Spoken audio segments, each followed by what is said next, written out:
Okay, so I'm Peter Kennedy from the University of Exeter, and I'm going to talk about part of our work within the Atlantic Positive Project, which focuses on locating the nests of Asian hornets.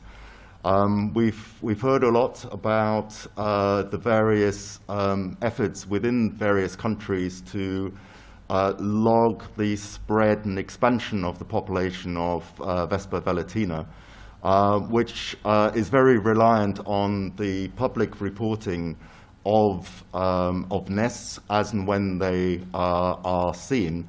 But we felt that there was actually a need to actively search for the nest as well.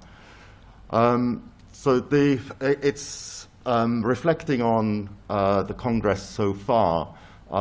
One of the things that obviously is very striking and something that we are very aware of with invasive alien species is how well they are adapted to new environments. Obviously, by definition, invasive alien species are introduced into new environments outside of their native range. They establish themselves there, and they then spread quickly. And the definition also includes the requirement that they cause environmental or economic harm.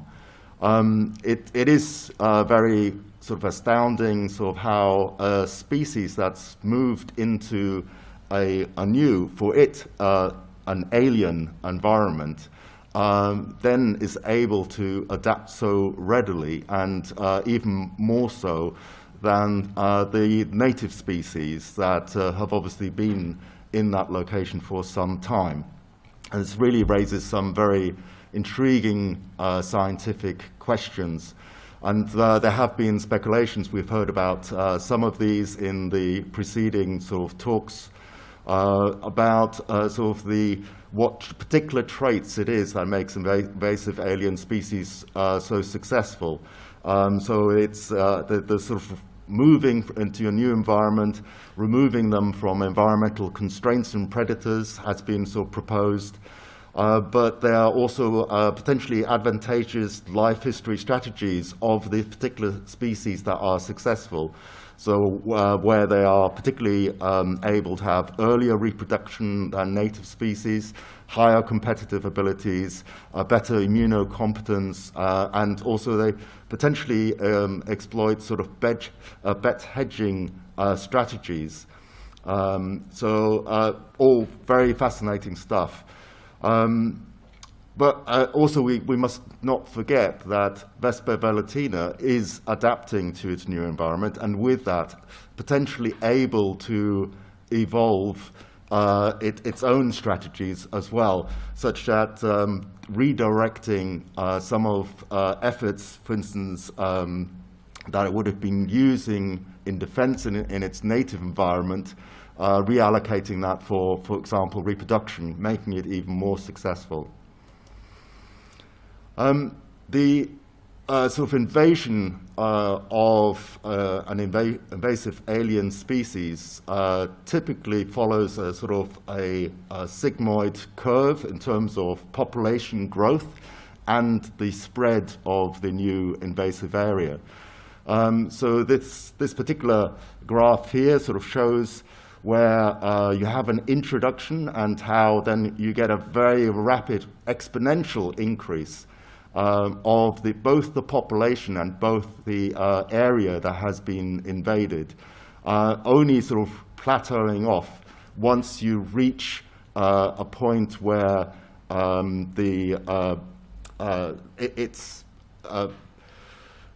sorry, the word eludes me, where it reaches a carrying capacity. So in terms of responding to this invasion, it's very important to actually act early.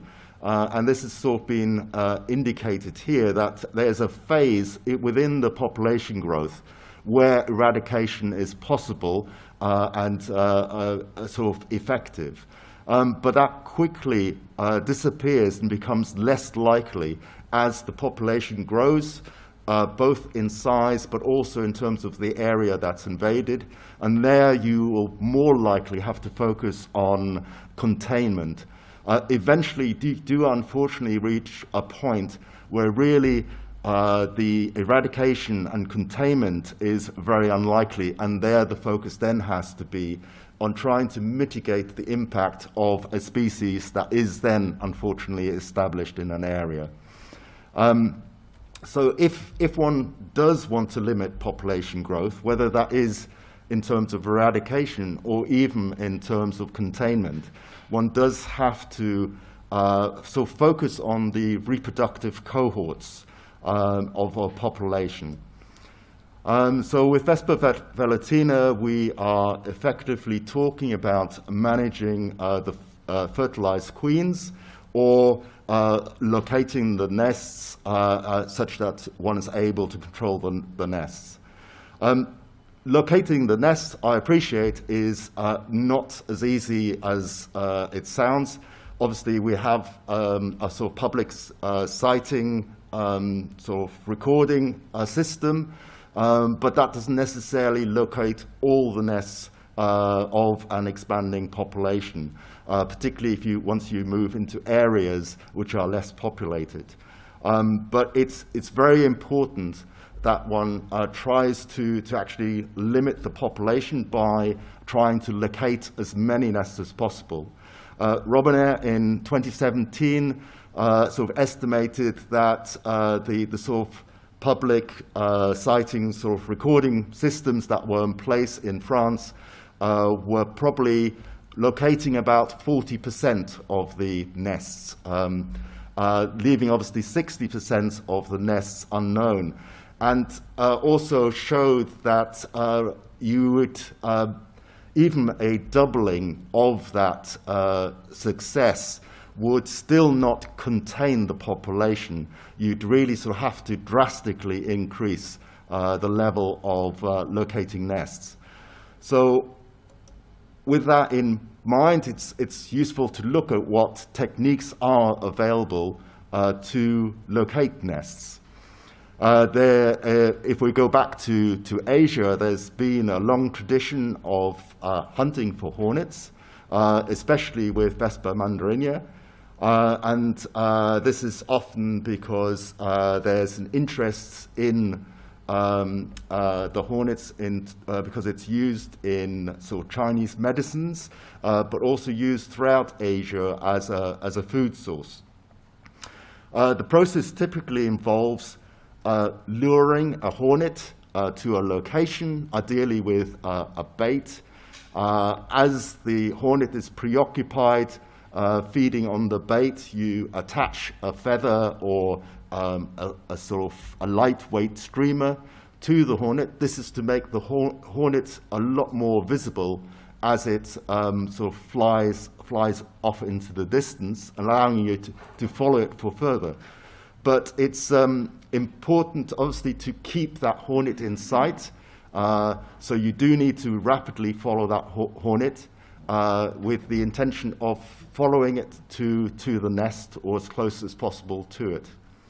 I guess one thing one needs to remember that when people are tracking hornets to locate it for food, they're doing it with a different motive in mind, and therefore failure to locate the nests obviously has negligible environmental consequences, which is obviously different when we're dealing with an invasive species.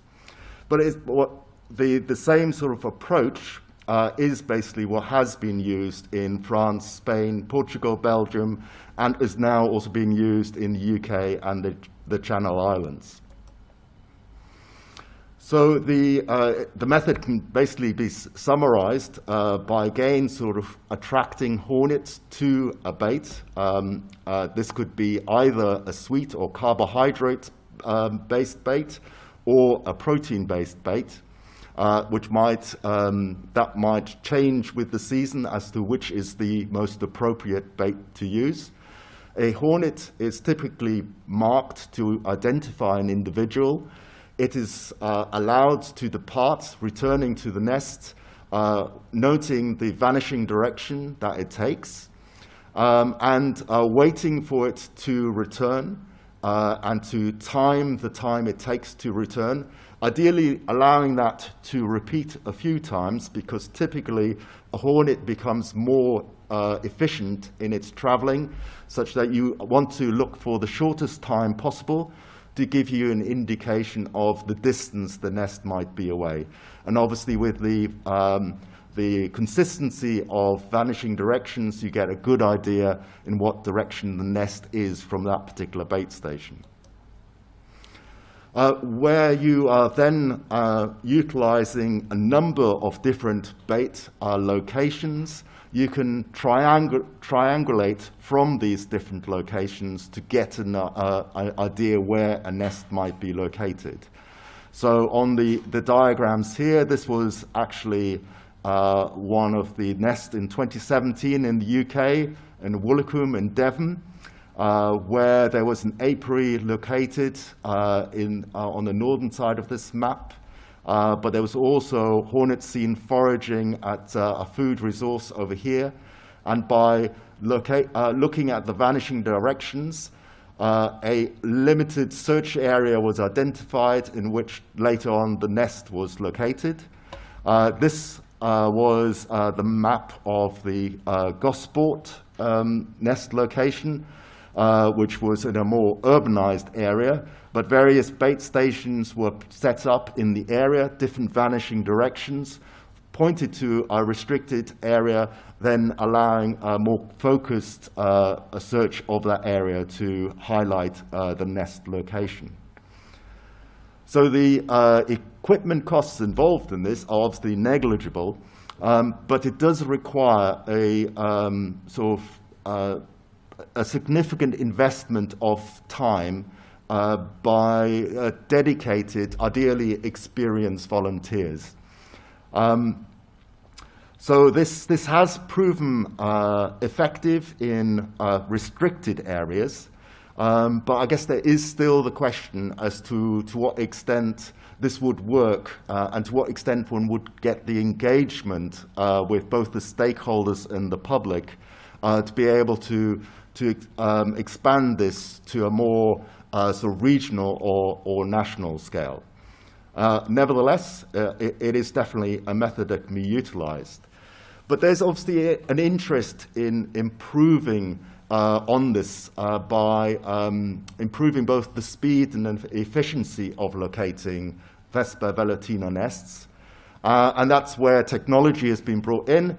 So, for example, drones or UAVs have been looked at, particularly as secondary nests are often located high in trees. So it's logical that one wants something that is operating at a higher strata to see whether that is able to reveal the nests more easily.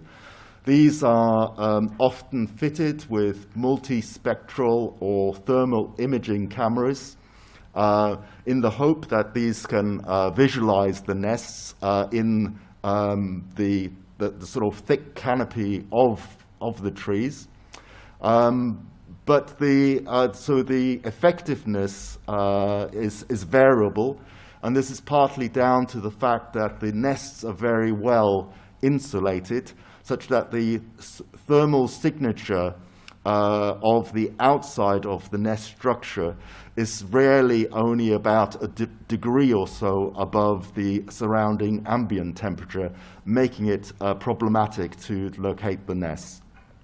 There are also logistical problems in that if one is using drones sort of away from one's own personal property, you typically require a license to be able to fly, and you have to log a sort of a search area in advance. So you need to have a fairly good idea where you're going to be searching for your nest at the beginning. Other technologies are like those that have been produced within the EU LIFE program. This is work that was led by the University of Turin and the Polytechnic of Turin between 2015 and 2019. And They developed a bespoke harmonic radar that uses a very lightweight transponder.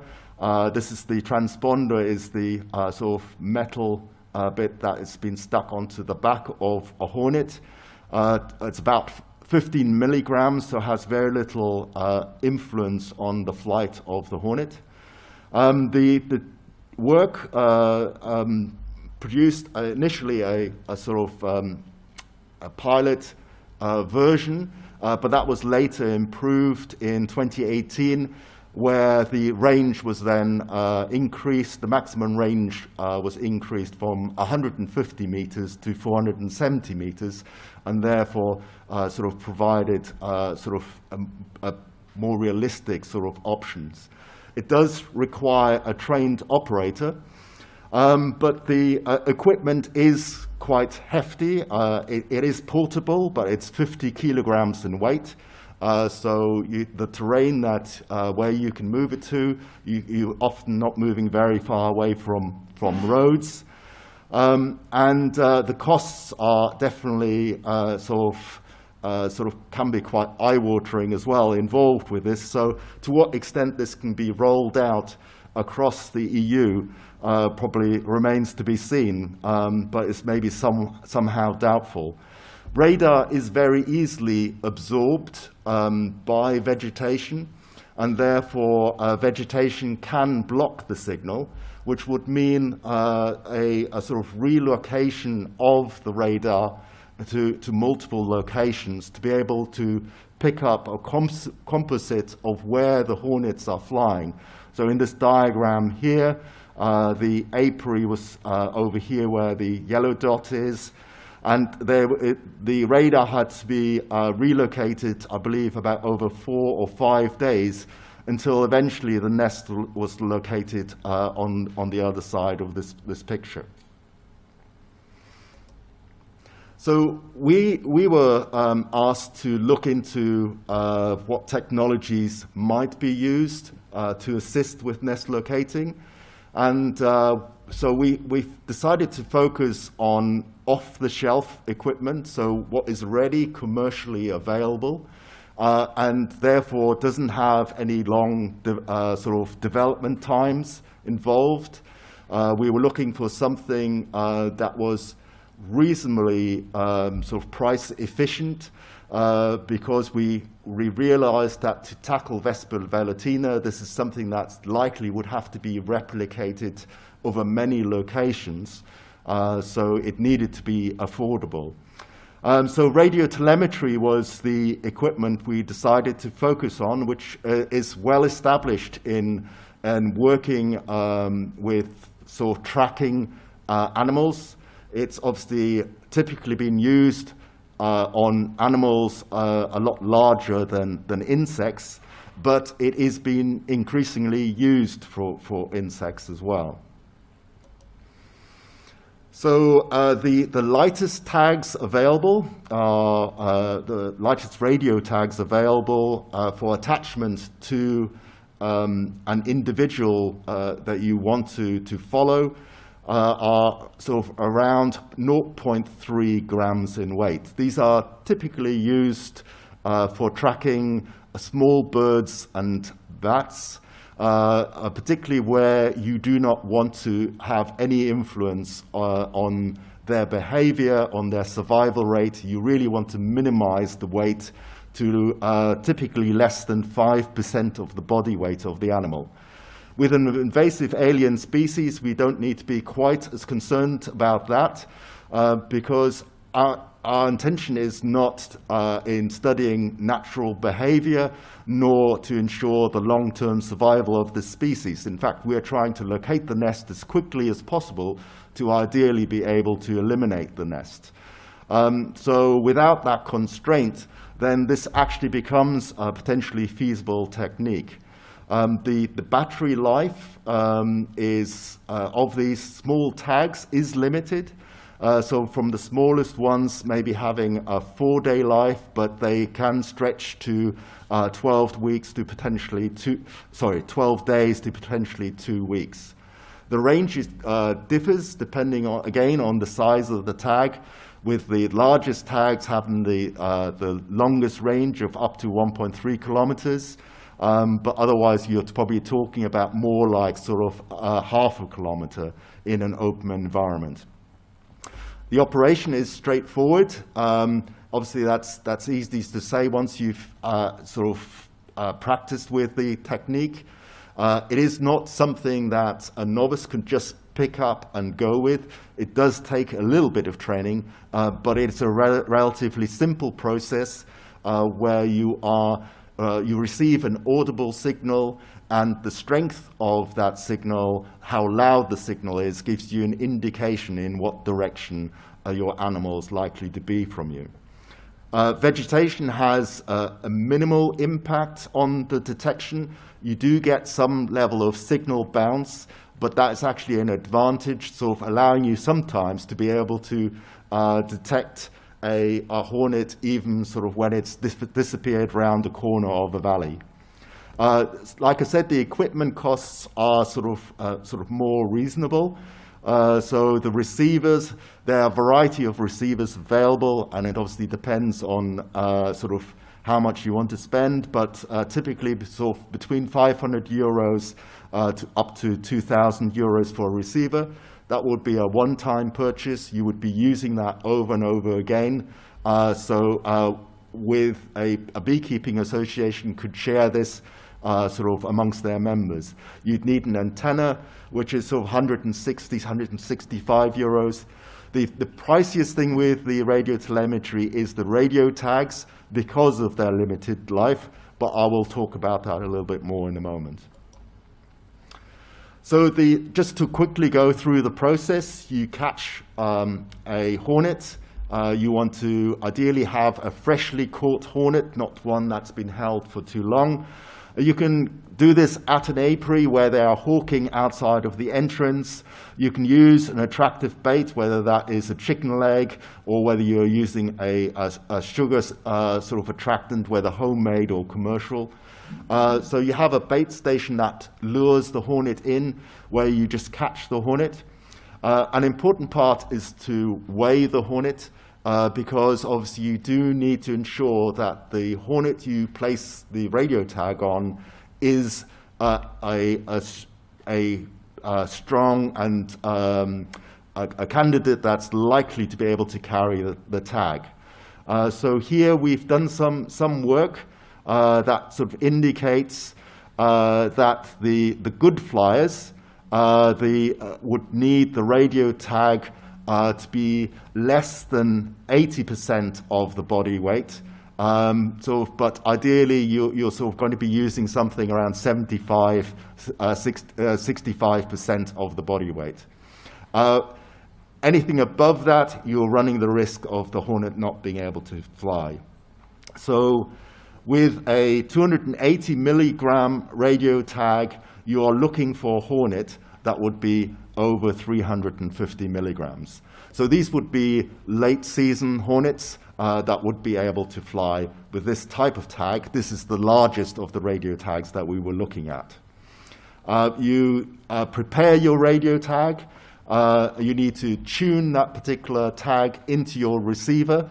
Once that's fixed in there, then obviously that receiver will be picking up specifically that signal from the hornet you've selected to track. To attach the tag to the hornet, we anesthetize the hornet. Basically, we just give her an ice bath. This chills her down, it slows her down, it sort of puts her to sleep. Typically 10 minutes or even less than 10 minutes is sufficient, to the point where we can then handle the hornet.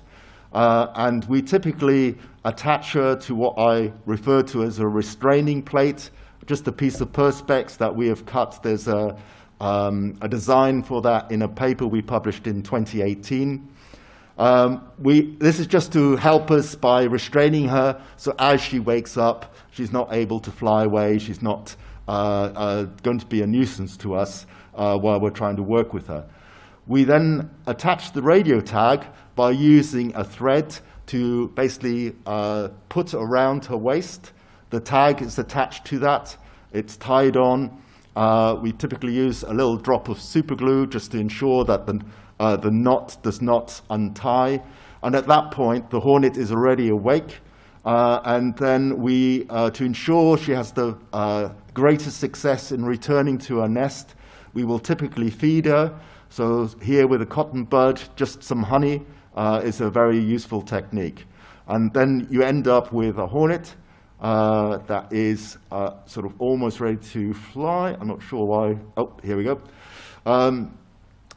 As a last check before we release the hornet, we often carry with us a small cage in which we release her. This is just to check that the hornet is flying freely. At that point, we then take her out of that cage. Sometimes she's just set on top of the cage, where she's a further opportunity that if she wants, she can feed a little bit more on honey before she departs. But then we typically lift her up and she flies off. And from that point, it's a case of following her. You're using your radio signal. We don't need to visually see the hornet at this point. So this is an advantage about the traditional method, where if you lose sight of the hornet that you're visually following using the traditional method, you sort of almost have to start again. With the radio telemetry, even if you don't see the hornet, you still perceive the signal, sort of where she is. So you can still follow. The general principles are that you use your receiver and that you modify the sensitivity. So the best sensitivity is when you've turned the gain right up, at which point you will be able to detect the hornet even if she's very far away. But you also are picking up sort of reflected signal from an arc. So overall, you get a sense that the hornet is in an approximate direction, which allows you to move in that area. But you ideally want to start sort of turning the gain down such that you're only detecting the signal from a narrower arc. And that gives you a more precise idea of the direction the hornet is in. As the hornet is flying, you can basically are sort of walking along. So you don't need to follow exactly the same flight, the same path the hornet is taking, because you can obviously detect the signal even from the sides. But eventually you get to the point where the hornet has returned to the nest, and at this point you will probably circle in on her. And typically what we find is that we come around in sort of concentric rings, getting ever closer until we have located the nests. So, yeah, just some pictures to illustrate that. So the hornet, us tracking, eventually leading to a nest spotted high in a tree. So some examples of this. So this was probably one of the earliest nests that we found back in Bordeaux in 2017, I believe this was. So this was in what we would describe as a semi-urban environment with lots of houses, some high-rise buildings as well. So we're just demonstrating the sort of types of environments where we can work. The hornet departed from the apiary where she was caught hawking in front of a hive. She headed in a southeasterly direction. But this is a very good example to demonstrate how you don't need to follow the hornet.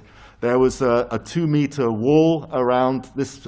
This is actually Inra Bordeaux here, so that we could clearly not cross. So we had to go out via the main gate and come round to the other side, at which point there obviously was no chance of seeing the hornet at this point, but we could detect the signal, which at that point the hornet was probably in this sort of area, so we followed along, came around, looped around, but the hornet had moved further. This time she'd flown in this direction, so we then started tracking her, following down these roads, eventually coming to a sort of a garden area outside some high-rise apartments, where our tracking then led us to spot the nest high in a tree.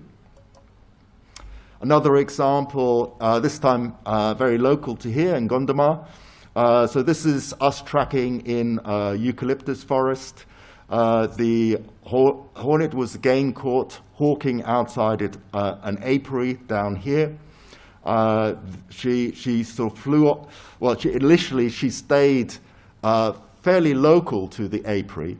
And this is something that's also worth mentioning, is that the hornet doesn't necessarily fly straight back to the nest. She will often spend a fair amount of time trying to remove the radio tag before she then gives up and flies home. So you could easily spend half an hour. I've even had colleagues say that they sometimes spend an hour waiting for the hornet to move on. But when she does then go, it's usually quite quick.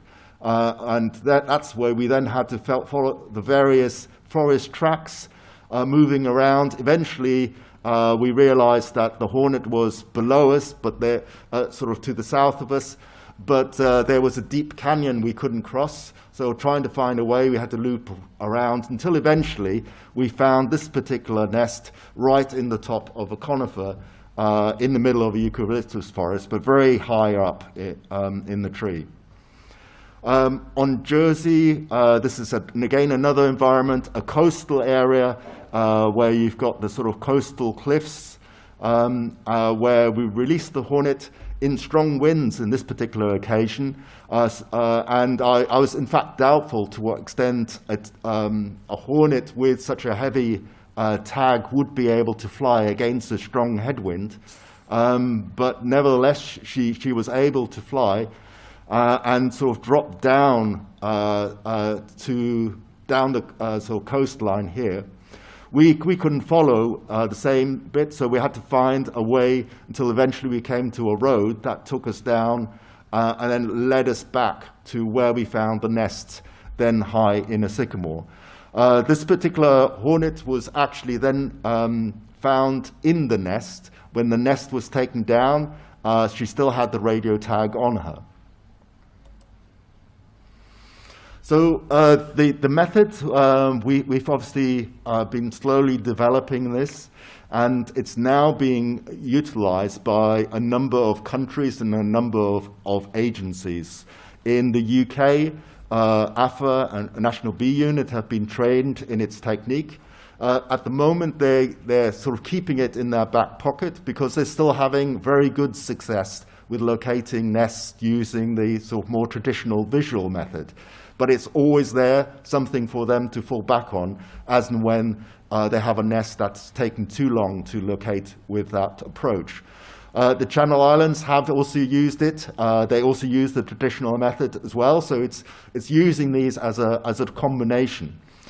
Switzerland have used them, this technique very effectively to locate nests. I think 3 nests were located with the radio telemetry, and Germany, University of Hamburg have located nests with radio telemetry, and the Hessen State Office of Nature Conservation are also using radio telemetry, and I believe the Max Planck Institute have started exploring radio telemetry to locate Vespa velutina nests. Here, University of Vigo, Sandra and her team have been using radio telemetry as part of the research work that they've been doing. In France, ITSAP and ADAPI have also been trained in the technique and used it successfully. And we also know about the USA using this for Vespa mandarinia. So as part of the Atlantic Positive project, we've been focusing on the different refinements that we could bring to this. So we were very interested in the development of different radio tags. So the ones at the top here are the ones we first started looking at. This is the one which has the 1.3 kilometer range. This one, the one that has a shorter range of about 600 meters. But there are new radio tags available that are now a lot lighter. So here we are talking about tags that are 170 milligrams or 150 milligrams, which then allows you to attach these to hornets that are sort of potentially around 200 milligrams, 250 milligrams, that sort of weight range. So it gives you the opportunity to start tracking to locate nests earlier in the season. We have had some success with this working here in Spain. This is definitely a technique that is worthwhile, but we would advocate using that in combination with other techniques. Just briefly, just to show that the different bits of equipment have different effectiveness. So there are a range of antennae available. We find that the more old-fashioned rigid antenna often gives you the better range, although the flexible one is often the one that's preferred, because when you're moving through vegetation, that's a little bit more easier. But it depends on whether your detection range is the priority. And with that, you'd potentially, to maximize your detection range, you may even consider using a telescopic pole. It gives you a greater clearance and therefore also a better range. And we could see a sort of 70% improvement by just lifting the antenna from a sort of handheld sort of 2 meters to sort of over 5 meters. So amongst the other refinements, I mentioned with the smaller radio tags that they have a more limited range, and therefore one does have to consider the potential for a hornet to fly beyond the detection range. And so it's useful to have some prior knowledge of the likely location of the nests, so that if you do lose the signal at one particular point, you still know in what direction to carry on until you pick up the signal again as you get closer to the nest. And this is where using bait stations is very useful. So working with Sandra, we were attracting hornets to chicken legs. We were marking these individuals, noting their vanishing directions, having a good idea of the distance to the nest from the return times, and choosing an appropriate radio tag to use depending on that distance.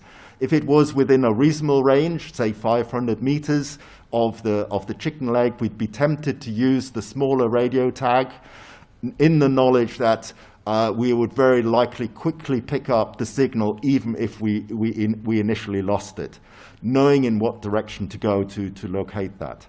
And I believe Sandra is also now using the information that she has from knowing where the nests are and obviously the flight return times at the bait station to refine those sort of calculations.